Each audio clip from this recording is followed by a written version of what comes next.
तो सूबेदार ने उसके पास कई मित्रों के द्वारा कहला भेजा, हे प्रभु, दुख न उठा, क्योंकि मैं इस योग्य नहीं कि तू मेरी छत के तले आए। इसी कारण मैंने अपने आप को इस योग्य भी ना समझा कि मैं तेरे पास आऊं। पर वचन ही कह दे तो मेरा सेवक चंगा हो जाएगा। मैं भी पराधीन मनुष्य हूँ, और सिपाही मेरे हाथ में है। और जब मैं एक को कहता हूँ जा, तो वो जाता है, दूसरे को कहता हूँ आ, तो आता है, और अपने किसी दास को किया कर, तो वह उसे करता है। यह सुनकर यीशु को अचंभा हुआ, और उसने मुंह फेर कर भीड़ से जो उसके पीछे आ रही थी कहा, मैं तुमसे सच कहता हूँ कि मैंने इज़राइल में भी ऐसा विश्वास नहीं पाया। और भेजे हुए लोगों ने घर लौटकर उस दास को चंगा पाया। यहाँ पर देखेंगे ये जो वचन में है, एक सूबेदार का विश्वास के बारे में 7वां वचन में है। तो ये सूबेदार का विश्वास, सूबेदार का कुछ प्रॉब्लम नहीं था, लेकिन उसके पास जो सैनिक था या उसका प्रिय था, उसका तबियत खराब था। और दूसरा में अगर हम देखते हैं, निकालने को जरूरी नहीं है, लेकिन मत्ती में देखते हैं तो उसमें क्या है, सूबेदार का सेवक को लकवा, मतलब वो मरने का परिस्थिति में सूबेदार का सेवक था। सूबेदार का मतलब ही एक अधिकारी है। वो क्या है, एक अधिकारी सत्ता है उसके पास। देखिए, अगर हम अपने घर में या हमारे बीच में या हमारे चर्च में या कहीं पर भी एक सत्ता है, कोई अलग से व्यक्ति है, वो सत्ता जो भी व्यक्ति है वो अलग है। वो जो अधिकारी है उसका बात हर एक लोगों को सुनना पड़ता है। लेकिन वो क्या किया है, अपने आप को वहां पर वो सत्ता का, अधिकार का फायदा नहीं उठाया है।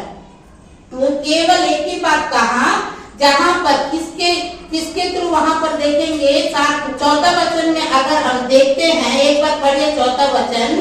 तब उसने पास आकर अर्थी को छुआ और उठाने वाले ठहर गए। तब उसने कहा, हे जवान, मैं तुझसे कहता हूँ, उठ। यहाँ पर देखिए, वे यीशु के पास आए और उससे बड़ा विनती करके कहने लगे।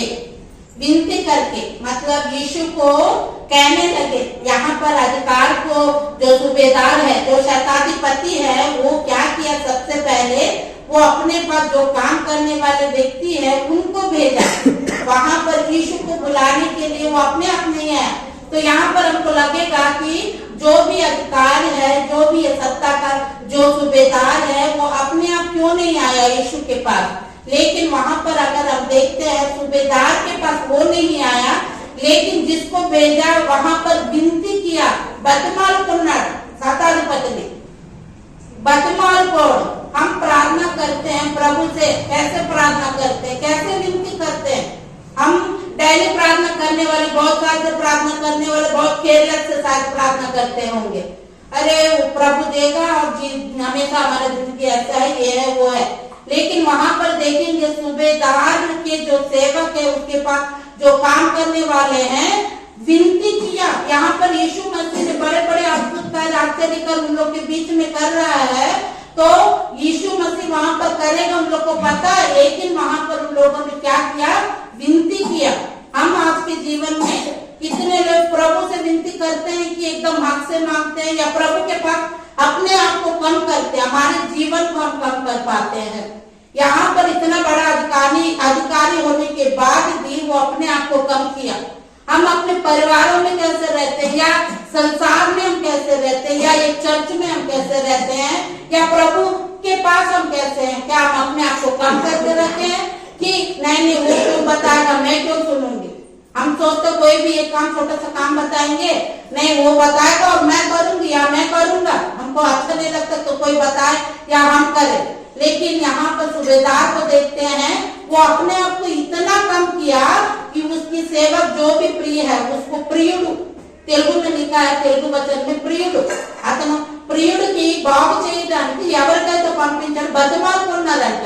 యేసయ్య ఒక్కసారి మా ఇంటికి రా, ఒక్కసారి ఇంటికి కూడా కాదు, ఒక్కసారి వచ్చి ఎవరికైతే బాగోలేదు, जिसका तबीयत खराब तो उसको ठीक करने के लिए विनती की है उन लोगों ने। लेकिन जब यीशु मसीह आ रहा था तो वहां पर हम देखेंगे दूसरी बार 6वां वचन देखिए, 1 मिनट पढ़िए। यीशु उनके साथ गया, पर जब वह घर से दूर ना था तो सूबेदार ने उसके पास कई मित्रों के द्वारा कहला भेजा, हे प्रभु दुख न उठा, क्योंकि मैं इस योग्य नहीं कि तू मेरी छत के तले आ। हाँ, अभी सूबेदार क्या कहता है देखिए, यीशु मसीह को बुलाया और यीशु मसीह आ रहा था, थोड़ा दूर में थे और सूबेदार देखा और वहां पर जाके बोला, आपको यहाँ पर हे प्रभु दुख न उठा, क्योंकि इस योग्य नहीं कि तू मेरे छत के पास, मतलब मेरे घर के पास या मेरे घर के अंदर आए, मैं इस योग्य नहीं हूँ। वो कितना बड़ा अधिकारी है, वो तो कह सकता है। ये कितने लोग यीशु मसीह के पास होने के बाद भी यीशु मसीह को उद्धारकर्ता के रूप में अंगीकार नहीं किए, वो परमेश्वर है करके नहीं जाने, लेकिन वो सूबेदार ने कहा आप दुख मत उठा, वही से बोलो, जो भी बोलना है, जो भी करना है, आपके साथ सब कुछ हो सकता है, मैं विश्वास करता हूँ, वही से बोलो तो मेरा जो सैनिक है वो क्या होगा, तुरंत चंगा हो जाएगा। वही से बोलो, कितना दूर से, मतलब मैं उस योग्य नहीं कि तू मेरे घर में आए। वहां पर प्रभु अचंबा हो जाता है, आश्चर्य हो जाता है, वो अपने आप को बोलता है कि मैं इस योग्य नहीं हूँ। हम किसके योग्य है? परमेश्वर के योग्य है या परमेश्वर के वचन पढ़ने योग्य है? परमेश्वर की स्तुति आराधना करने योग्य है कि नहीं? अरे मैं 30 साल से करती हूँ, मैं 40 साल से, बस यही बात बताने के लिए हम लोग हैं आज के दिन में, लेकिन जो वचन में लिखा उसके अनुसार चलने के लिए हम अपना जीवन नहीं जीते। लेकिन यहाँ पर एक सूबेदार का विश्वास है कि यीशु मसीह उसके जीवन में भी नहीं, उसके घर में भी नहीं, लेकिन उसके जीवन में जो काम होना वो हो रहा है। क्या आज हमारे जीवन में वैसा काम हो रहा है जो प्रभु की महिमा के लिए होना पाए?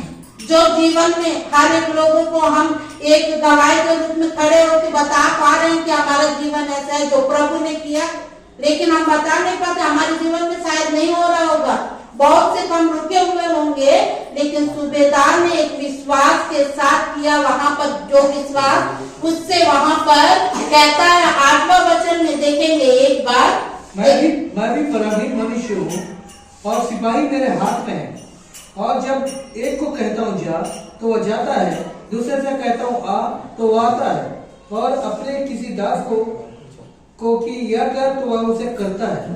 तो वहां पर वो अधिकारी इतना बड़ा अधिकारी है कि उसके पीछे बहुत सारे सिपाही हैं और उन लोगों को कहता है एक को जा तो जाते हैं और एक को बोलेगा आ ये काम कर तो करते हैं। हमारे पीछे वैसे सैनिक है या सिपाही है क्या? हमारे पीछे बड़ा सा कुछ सत्ता है क्या? हमारे पास बहुत बड़ा धन या बहुत बड़ा खजाना है क्या? लेकिन हम लोग को घमंड है, हम लोग को घमंड है, हम किसी के पास झुकना नहीं चाहते। प्रभु के पास भी हम नहीं झुकते। जब हमको परेशानी आता है, हमारी परिस्थितियां कठिन हो जाती है, उस समय झुकेंगे, उस समय तो हर एक लोग झुकेंगे। लेकिन हमारी परिस्थिति सब कुछ ठीक ठाक होने के बाद हम प्रभु की स्तुति आराधना धन्यवाद हम कर सकते हैं, हमारे जीवन में हम करते हैं। लेकिन आज के जीवन में हम लोग कैसे हैं? जब तक हमारा प्राण है, जब तक हम जिंदा है, प्रभु हमको नया अवसर देता ही रहेगा, हमको माफ करता ही रहेगा। लेकिन हमारे हाथ में है कि हम माफी के लायक नहीं है, लेकिन प्रभु ने हम जो हाथों से, पैरों से, आंखों से, हमारे दिमाग में, हमारे मन में जो जो गंदी आलोचना, हर एक चीज का प्रभु ने दाम चुकाया है। क्रूस पर चढ़कर किसी और एक के पास हमें पाप का क्षमा नहीं मिल सकता, केवल हमारा परमेश्वर के पास ही हमको पाप का क्षमा मिलेगा। लेकिन हमारा विश्वास कैसा है? अरे मैं प्रार्थना कर करके मैं थक गया हूँ, या प्रार्थना करके मैं डेली प्रार्थना करते रहती हूँ मेरे जीवन में, ऐसा करके हम कहते हैं, लेकिन वो नहीं हो पा रहा। तो हमारे अंदर क्या गलती है? प्रभु ने अलग अलग वचनों के द्वारा, अलग अलग वाचाओं के द्वारा हर एक लोगों से बातें किया। आज प्रभु हमेशा एक जैसा रहने वाला परमेश्वर हमारा परमेश्वर है। वचन के साथ प्रभु जब बातें करता है तो उस समय प्रभु आज इस संडे को मैं जा रही हूँ या जा रहा हूँ, तो कौन सा वचन से हमसे बातें करोगे और क्या वचन हमको सिखाओगे? उस वचन के अनुसार हमको चलना है।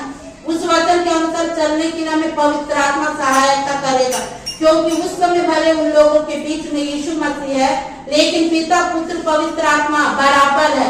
आज हमको लगता होगा हमारे बीच में हमारा यीशु मसीह नहीं है, लेकिन हमारा परमेश्वर आज भी हमारे बीच में है। हम प्रार्थना करते, वचन पढ़ते हैं और हर एक बातों का आंसर क्यों आता है? क्योंकि हमारी बातों को हमारा परमेश्वर सुनता है। माता पिता भी हमें छोड़ देंगे, लेकिन वो परमेश्वर हमको छोड़ता नहीं है। वैसा परमेश्वर हमारे पास है। जो सूबेदार का विश्वास है, वैसा विश्वास हमारे जीवन में है। प्रभु अचंभा हो गया, आश्चर्य हो गया और कहने लगा कि इस्राएलियों में इतने लोगों को मैं देख लिया, बहुत सारे आश्चर्य कार्य प्रभु ने किए। तो कहता है यहाँ पर जितने भी लोग हैं, इन लोगों के पास कई पर मैं ऐसा विश्वास नहीं देखा हूँ। क्या हम लोग के लिए प्रभु या कि कोई दूसरे लोग वैसा गवाही दे पाते हैं? हमारा विश्वास कहाँ तक है? हम निर्भर किसके ऊपर है? लोगों के ऊपर, मेरे मम्मी, मेरे पापा या घर वाले या कोई और, इन लोग सहायता करेंगे और इन लोग के ऊपर हम निर्भर रहते हैं। प्रार्थना करते हैं प्रभु को, लेकिन निर्भर रहते इन लोगों के ऊपर, तभी हमारा काम आधा अधूरा रहता है। लेकिन जब हम प्रार्थना करेंगे और भरोसा भी उधर करेंगे, निर्भर भी उधर रहेंगे, हमारा हर एक काम वो पूरा करेगा। हमारा परमेश्वर जो हमारे पास है, हमारा हाथ पकड़ कर चलता है, हमको पता नहीं चलता है। एक हम कभी कभी प्रार्थना करते हैं या रोते रहते हैं तो तुरंत हमको वचन आता, तू मत रोना करके वहां पर कोई देखता है कि हम धीरे से रोते हैं। हम कभी कभी कुछ गलत काम करते हैं तो उस समय तुरंत वचन आएगा, गलत संगति से दूर रहो। प्रभु बताता वचन के अनुसार। तो प्रभु हमको हमेशा देखने वाला परमेश्वर, हमारे विश्वास को परखने वाला परमेश्वर। अगर हम देखते हैं हमारा वचन किसके बराबर होना है? बाइबल में लिखा है एक राई का दाना। विश्वास, हमारा विश्वास, हमारा वचन, विश्वास का जो वचन है वो कैसा होना है? एक राई का दाना के बराबर। वो राई का दाना इतना छोटा है, अगर पकड़ने के लिए भी ऐसा पकड़ेंगे तो हाथ में भी शायद नहीं आएगा। हम भी सही में उतने ही छोटे हैं। हम अपने आप को अगर कम करेंगे, प्रभु हमको ऊंचा उठाएगा। हमारे जीवन में हम अपने आप को ऊंचा ना उठाए, प्रभु को ऊंचा उठाए। हम अपने आप को कम करें, प्रभु हमें ऊंचा उठाएगा। हर एक चीज उसके हाथों में है, हमारे प्रभु के हाथों में। वो राई का दाना भले बहुत छोटा है, लेकिन वो क्या करता है? वो अपने आप में भरपूर है। गुल्ल ले लो, अंदर खाली नहीं है। वो राई का दाना अंदर खाली नहीं, भले वो इतना छोटा है, लेकिन अंदर भरपूरी है, परिपूर्णता है। क्या हमारे जीवन में वो भरपूरी है या वो परिपूर्णता है? प्रभु माता जी का कितना तबियत खराब है और कैसे पोजीशन में है, कितना बड़ा ऑपरेशन होके बैठे हैं, लेकिन बोलते हैं कि मैं आना चाहता हूँ, मेरा मन है। हम लोग खाली पीली संडे को नहीं आते चर्च, 5 मिनट का रास्ता हम आते हैं। क्रिसमस में कितने लोग भरे रहते हैं, आज क्यों भरे नहीं है? हम भरपूर रूप से हमारे अंदर जो परिपूर्णता है वो नहीं है हमारे अंदर। लेकिन एक इसीलिए वचन में लिखा है कि एक राई का दाना के बराबर हमारा विश्वास होना चाहिए। लेकिन उतना सा भी विश्वास हमें हमारे जीवन में शायद नहीं है, इसीलिए काम रुका है। लेकिन हमारा परमेश्वर हर एक काम को पूरा कर सकते हैं। दूसरे लोगों के ऊपर हम भरोसा करते हैं, निर्भर रहते हैं, उससे अच्छा हमारा परमेश्वर के ऊपर हमको विश्वास करना, उन्हीं के ऊपर निर्भर भी रहना है।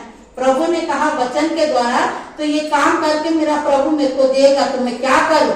एक बार ये मरकुस का 13 अध्याय का 33वां वचन निकालिए।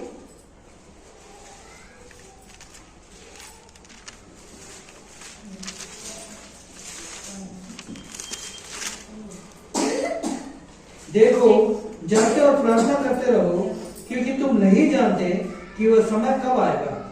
हाँ, जागते रहो, प्रार्थना करते रहो। अगर हमारे जीवन में हम जागते नहीं रहेंगे, जागने का मतलब जागते रहना दिन रात नहीं है, लेकिन प्रार्थना में हमको रेडी रहना है, तैयार रहना है। वो दिन हमको पता है कि जो प्रभु आने वाला है, हमारे लिए हर एक बात, हर एक सहकर प्रभु ने कहा, वो स्वर्ग की राज्य हमको देने के लिए प्रभु सोचता है। हम छोटी छोटी चीजों को मांगते रहते, उसी को पाते हैं और उसी के लिए खुश होकर उसी के लिए रोते रहते हैं अगर नहीं होता है तो। लेकिन प्रभु वो स्वर्ग की राज्य के लिए हमको तैयार कर रहा है, तो उस राज्य के लिए हमको तैयार रहना है। हमें जागते रहना प्रभु के लिए, प्रभु के साथ जीने के लिए।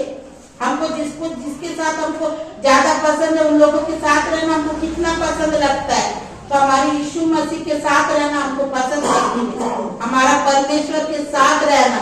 यहाँ पर एक वचन है छोटा सा, फिर उसके बाद मैं बंद कर दूंगी। इफिसियों का 4:27 एक बार छोटा सा वचन है। और ना शैतान को अवसर दो। हाँ, यहाँ पर जब हम विश्वास नहीं कर पाते हैं, अविश्वास हो जाते हैं, तो उस समय हम देखते हैं शैतान को अवसर देते हैं हमारे जिंदगी में आ जाओ। इसीलिए अभी बीच में मैं किसी ने सुनी थी कि यहाँ पर सुनी नहीं पता, लेकिन शैतान को, अरे ये शैतान को मतलब मैं यहाँ पर काम करूँ वो कुछ चाहती है, तो तू बीच में क्यों?